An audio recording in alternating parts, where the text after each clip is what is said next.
In our last session, we left the Buddha, having gained awakening under the Bodhi tree. He then spent 7 weeks stabilizing the insight, as I termed it, dwelling upon his experience, meditating, reflecting, absorbing. And at the end of that period, it arose in him the thought of, well, how is he going to communicate this? How is he going to communicate this experience that's subtle and difficult to grasp? The profound mystery of awakening. Um, and the Buddha thinks, well, maybe it's not possible. Maybe it's not possible to communicate this. So perhaps he should spend the rest of his life just dwelling in the awakened state, in seclusion. And he actually thinks it might be kind of slightly wearisome to try and communicate this experience. It might be quite frustrating. And it's said that the god Brahma Sahampati appears to the Buddha. Brahma, the sort of great overarching god of the universe, in the hierarchy of gods and the many gods. And he asks the Buddha to communicate his experience of awakening, to communicate the Dharma to beings for the benefit of all. And the Buddha is said to have a vision from his divine eye. He sees all beings as like lotuses in a pond, and some of those lotuses are just germinating down in the mud at the bottom of the pond, and others are growing up through the waters to the light, and some have reached the surface of the pond, and these lotuses are beginning to open and bloom. And he has the experience that there are those who will be able to see his experience. He'll be able to communicate it in such a way that people will be able to see it. They have but little dust in their eyes, they can see. So there will be people out there who'll be receptive. And he decides to communicate the Dharma. He decides to leave this period of seclusion round the Bodhi tree, and he wonders who he should communicate to, and he remembers the 5 fellow ascetics that he'd practiced the austerities with. And you probably remember that these ascetics, when the Buddha had turned his back on these practices and found them not helpful, they'd mocked him. They'd disowned him, basically, and they carried on practicing asceticism. They thought he would become childlike, this childish man, for taking food because they were still fasting. So he sets off on the road to meet the 5 fellow ascetics, and he actually meets another wandering ascetic on the way who, as was the tradition of the time, asks the Buddha about his practices, his realizations, his view of existence, and he's thoroughly nonplussed by his reply, and the other ascetic just kind of wishes him well and travels on. The Buddha makes no real impression upon him, interestingly enough, but he carries on, and he goes towards the deer park where the other ascetics are. They sort of set up an encampment in a deer park, and as he approaches, the 5 ascetics are a bit shocked to see him, and they snub him. Basically, they don't acknowledge his presence, his coming towards them, and they don't do the sort of formalities of the time of welcoming a guest.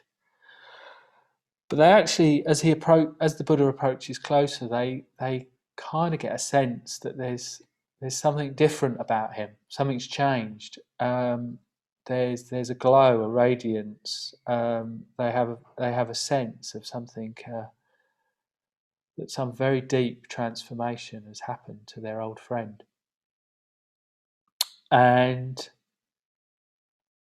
they actually then completely change their tune, and they welcome him, and they listen to what he has to say, and slowly, one by one, they respond to what he's saying, and the Buddha communicates the Dharma, and they gain awakening. They gain awakening very quickly through being in the presence of the Buddha and hearing him expound the Dharma. Traditionally, some of the Four Noble Truths and the Eightfold Path get expounded at this point. And known as the turning of the wheel of the Dharma, the first turning. So this kind of great wheel of practice starts to roll through history, which of course we are part of and the recipients of now.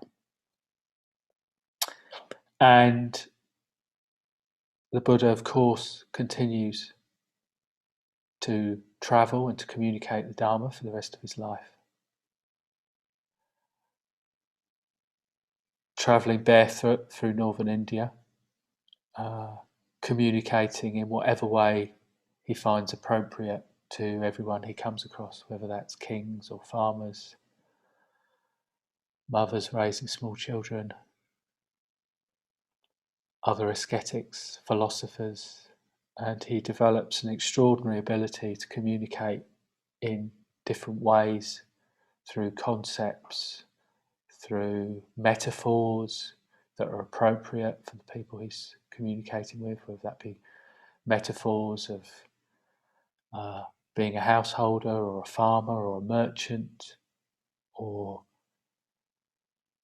abstract philosophical ideas, or the politics of running a kingdom.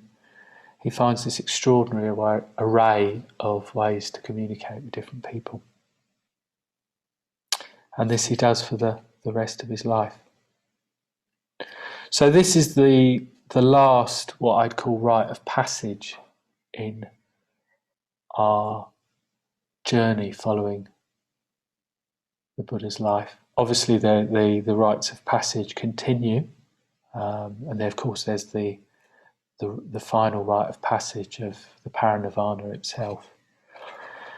But this seems to be quite a good place to conclude this particular way of looking at the Buddha's life, in that he's had this profound experience and now he's communicating it. So I'm now going to sort of explore some of the imagery in that story and unpack it a little. Just to say, I prefer to use the phrase the decision to communicate the Dharma rather than the often used phrase to teach. I think it's always a bit of a strange thing about teaching the Dharma. It can have certain connotations that can't always be helpful, depending on your experience of the schooling system. And also, I think there is a little bit of a danger of thinking of the Dharma as a sort of set of techniques that you kind of learn. You know, there are a lot of lists to remember, and a lot of techniques that you can master. Whereas this deep, deep mystery of the Dharma, that the Buddha himself, I mean, it's very telling, isn't it? The Buddha himself wonders whether he's going to be able to communicate this. it's subtle and difficult to grasp. And I'm sure we've all, again, we've got echoes of this in our own experience, in that you may have had an experience of meditation that you try and communicate to a friend and you can't quite find the words, or maybe you're trying to communicate, you come off a retreat, and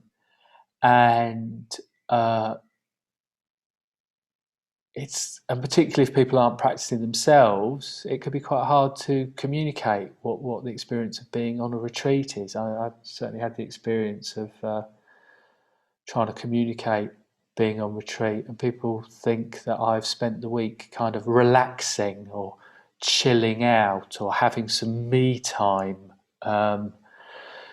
whereas trying to actually explain what the reality of a retreat is, or the reality of meditation is. You haven't just sort of blissed out or relaxed, or of course there's all these very positive qualities a part of practice, but they're not the heart of what we're trying to do.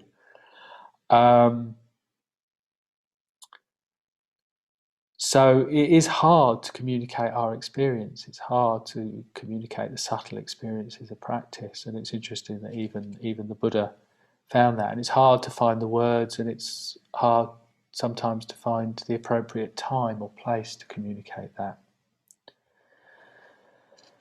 And I can, in a sense, appreciate the Buddha's it arising in the Buddha's mind that perhaps it's better just to be quiet. Perhaps it's just better to quietly practice.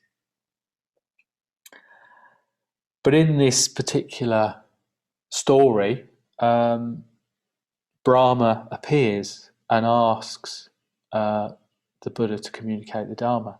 I find it interesting that Brahma is a god of the kind of the heights of the heavenly realms. He's the sort of the great king of the heavens.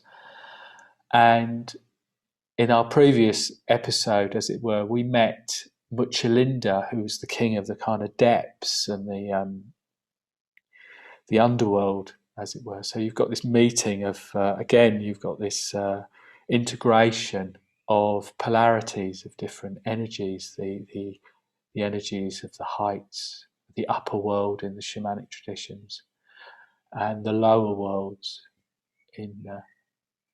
represented by Muchalinda.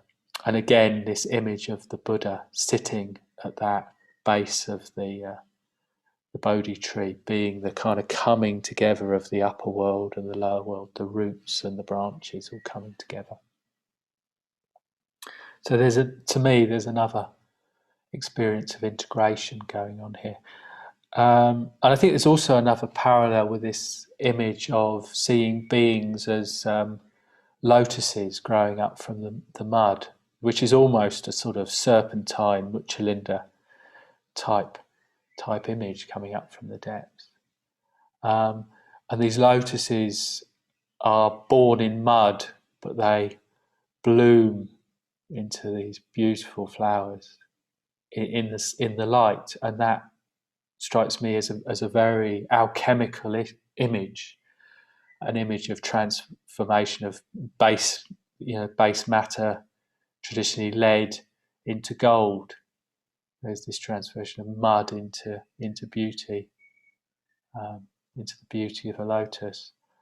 And there's a suggestion, this was mentioned yesterday in one of the sharings, that of the Dharma as process. We're all part of a process, and this process is happening. I think it's worth pointing out that this whole episode is done as a sort of a dialogue with Brahma, and I suspect it's in some ways maybe Brahma did appear, maybe Brahma did literally ask the Buddha. Who knows? But it could also be seen as a dramatization of an internal experience, which I think a lot of mythology is. A lot of mythology is a way of, it's another way of communicating. It's a way of communicating experience that's subtle and difficult to grasp. It's like we all do it in our way. We say, oh, it's a bit like, and we use a metaphor. and that's not to. I think it's also not important not to reduce everything just to a metaphor as well. It's not like it's somehow having, which I've mentioned before, William Blake's binocular vision of having a kind of mythic view and having a kind of a more ordinary, grounded view, and those two living side by side, and they don't need to negate each other. If we're too in the mythic realm, we're sort of off with the fairies and a bit ungrounded. And if we're too in the ordinary world, the world becomes very flat and very dull and very prosaic, and slightly dry and dead in my experience. Scientific materialism at its worst leads to this terrible sort of flat, the wasteland, as T.S. Eliot called it, this disenchanted world.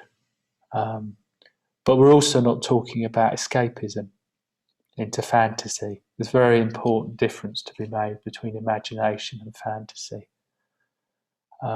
Imagination leads to a sense of expansiveness, openness.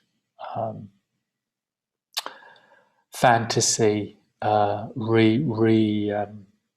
restates, contracts, it reinforces what we could call the ego, the fixed sense of self. It's very, again, it's an idea that's subtle and difficult to grasp. I haven't really got time to go into it now, but there's a very important difference between imagination and fantasy that needs some reflection.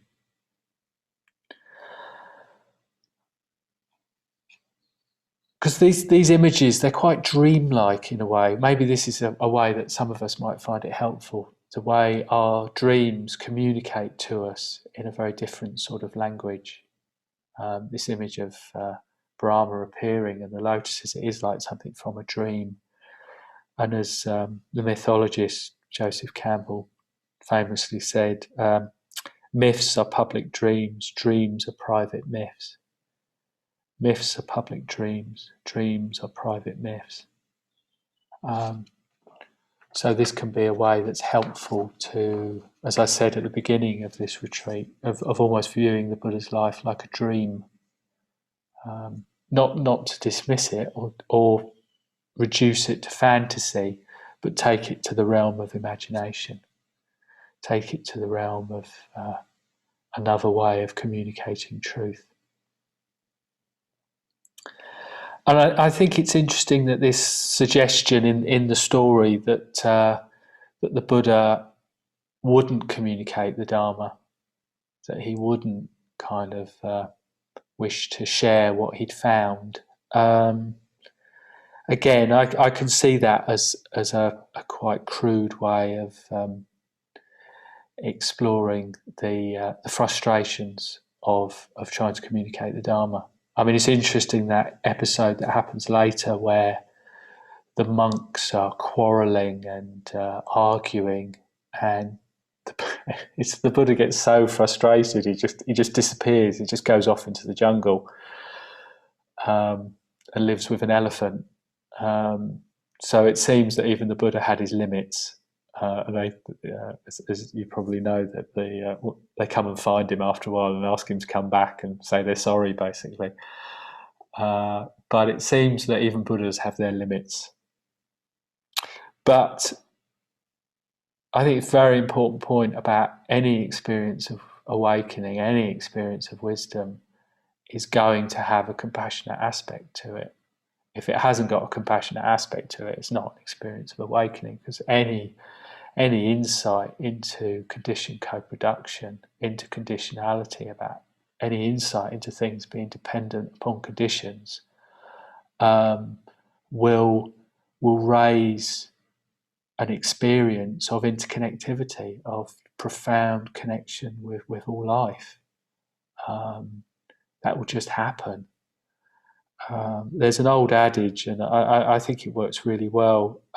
This idea of if you stub your toe and you hurt your toe, the hand automatically reaches down to soothe soothe the foot. It provides sort of care and love and reassurance and does what it can to soothe the pain away. The hand doesn't go, oh, feet are so stupid, aren't they? And they're smelly as well, aren't they? And they're down there in the dirt. And God, it's a good job I was reborn as a hand. And what a terrible thing it must be to be a foot. And it doesn't get into any of that. It doesn't even cross its mind that there's any separation between the hand and the foot. It just responds with compassion. And in a sense, that's how I see the awakened mind responding to life. I see it in my own small way, in my own practice. It just the barriers between myself and the world just become less and less as I practice more and more. It doesn't develop a sort of I think if your practice is creating a sense of specialness, or I'm a really special spiritual being who's above everyone else, I think you're really seriously doing something wrong. I really, really do. So it's interesting that I think practice will be quite ordinary. We've talked about this. There's a sense of ordinariness and a sense of the ordinariness that connects you to other people. If you find yourself kind of too spiritual to sweep the floor or something, I'd ask yourself some quite serious questions about your practice, because this is something that the Buddha manifests time and time again, and is particularly struck by that. The famous story of the case of dysentery, where him and some other monks find a monk seriously ill with dysentery, which was pretty ghastly, and they clean him up. The Buddha literally gets his hands dirty, and they wash him and they care for him, and he communicates the Dharma through his actions, through what he does, through how he is in the world. This point I make repeatedly about not having a spiritual life. We've just got a life. We've got a life in which we practice, and it's not like you've got some sort of ordinary life and then you've got this kind of special spiritual life somewhere. We've just got a life. There's a lovely phrase from the Zen tradition about having the same face for everyone. Having the same face for everyone. But I do find it very, very interesting that the Buddha, when he's wondering who to communicate to, he thinks about the 5 fellow ascetics, which is an interesting choice because it hasn't ended well. They've kind of disowned him. But interesting is those people he turns towards. There's obviously a very forgiving attitude of the Buddha. There's no righteousness there. He's just oh yeah. And interestingly, in the Lalita Vistra Sutra, he thinks that he'd approached them out of gratitude because they were kind to me. Interesting. He sees those ascetics, they were kind to me. And he also has the experience that they're open-minded. And I find this very interesting. He also has the thought they would make good teachers. They would make good teachers. So there's already this sense that he wants to communicate the Dharma far and wide. He wants to communicate the Dharma to people who are going to be able to communicate the Dharma. And the Buddha did show a real shrewdness through the rest of his life about how he communicated, who he communicated to. And he ended up, in a sense, managing this sort of vast organisation of monks, and they start getting given parcels of land by people to create places to spend the rainy season, and it becomes quite an operation that he's overseeing, and he's got a real kind of canniness to him. He's not naive, the Buddha. He's not some sort of innocent holy fool. he's very wise in a worldly sense, in a sort of almost political sense. He shows a great deal of canniness. And it also suggests how this need for sort of like-minded souls, this need for a supportive community, a need to be around people who are practicing as well, who get us, the need for Kalyana Mitra, for spiritual friendship, for Sangha, and this sense that another truth of interconnectivity is that none of us are alone. We're all dependent on one another. We're all quite vulnerable, really. And we're part of this great network. And of course, that also makes Sangha, I think, in some ways, the hardest practice, because there's nothing like human beings to frustrate and disappoint and betray and let us down, and also to bless and to be kind and all those things. But and it is interesting, within a Sangha, we get this sense of people's practice. I find it very interesting that the five ascetics, when the Buddha approaches, it's not like he says something sort of incredibly kind of wise as he's walking towards them. They kind of see a certain sort of radiance in him, a certain sort of glow. There's something about his being that communicates something. And I think we've probably all experienced this when we're around someone who's got a depth of practice. Something comes off them, as it were. On one level, they can appear very, very ordinary. I find it interesting that the ascetic who's met on the road doesn't pick up anything. They just see the Buddha as being just another wanderer. Yet the five ascetics in the deer park see something and they respond to something. Quite extraordinary. They really respond. And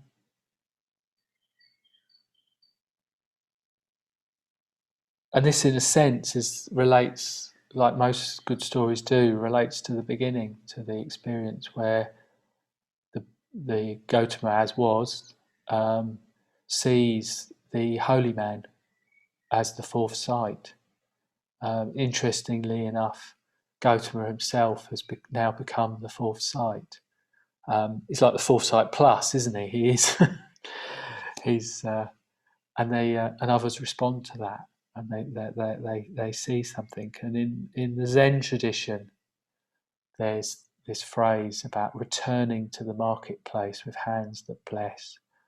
That at the end of after awakening, there's this sort of return to the world with hands, the world in inverted commas, return to the marketplace with hands that bless. And there's a return journey, which is a very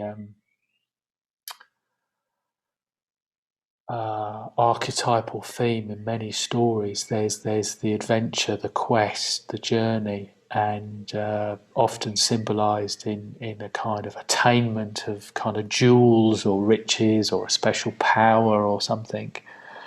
And then there's a return where those that wealth is shared, that wealth is given, and there's a sense of blessing. There's a sense of a kind of overflowing.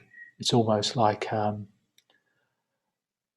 the creation of like a spring, that something flows into the world, the dharma flows into the world. But what that thing is, that, we use this term, the dharma, as shorthand for it, but it's a completely profound mystery.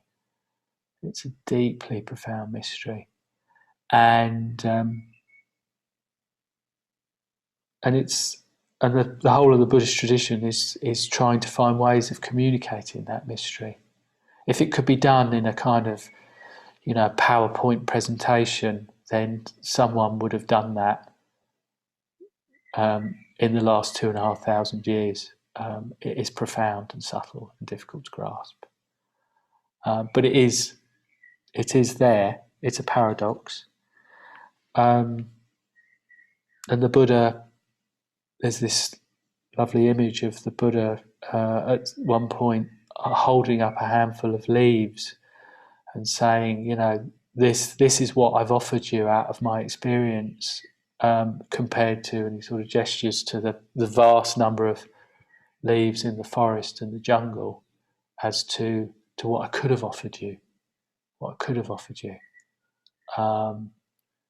which suggests this sort of, in one sense, the unknowable nature of awakening in the way that the mundane mind, the small mind, the cognitive mind can grasp. That's why we need these stories, these images, to somehow communicate in a different way, to communicate in a way that's very sort of open and expansive and multidimensional. And I sincerely hope on this retreat we've been able, Madhara and myself have been able to offer a few leaves, with the suggestion that these aren't the only leaves, these aren't the only ways of practicing, these aren't only ways of seeing these stories. There are countless individual ways of seeing the story of the Buddha's life. This is just one set of ways. Hopefully within that there's been an offer of multiple perspectives, but there are other perspectives are available, as they say these days. So with that great mystery, in a sense, the story's only beginning. There's now the whole rich history of the Buddha traveling, meeting people, all the adventures he has. Maybe there's a sequel to this retreat waiting to happen. I don't know. But yeah, I'll leave it there. The mystery of the Dharma, really, the mystery of it all, and to be continued.